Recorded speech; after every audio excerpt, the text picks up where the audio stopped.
سعودی عرب میں اہلیان ریاض کی جانب سے آن لائن پریس کانفرنس کا انعقاد کیا گیا، جس میں شرکاء نے سعودی عرب سے پشاور کے لیے فلائٹس کا آغاز نہ کیے جانے پر بھرپور احتجاج کیا۔ تفصیلات عمیر علی کی اس رپورٹ میں۔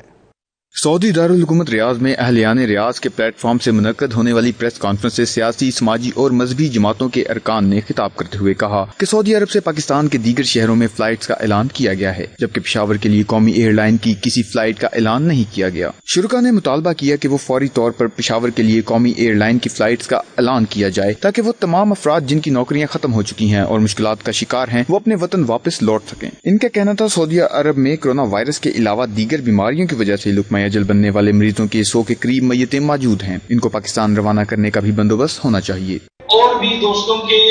ڈیتھ ہوئے ہیں جو کہ کسی ایکسیڈنٹ کی وجہ سے یا کسی نارمل بیماری کی وجہ سے، تو وہ تعداد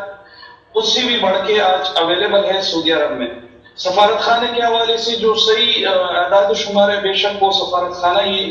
پرووائڈ کر سکے گا، کیونکہ یہ تو وہ انفارمیشن ہے جو ہم ایک دوسرے کے ساتھ شیئر کرتے ہیں یا لوگ ہمیں اپنا فریاد پہنچاتے ہیں۔ پریس کانفرنس سے ڈاکٹر مزمل، اقبال ودود، خالد اکرام رانا، رانا عمر، محمد خالد رانا، ظہور احمد خان اور حنیف بابر سمیت دیگر نے بھی اظہار خیال کیا۔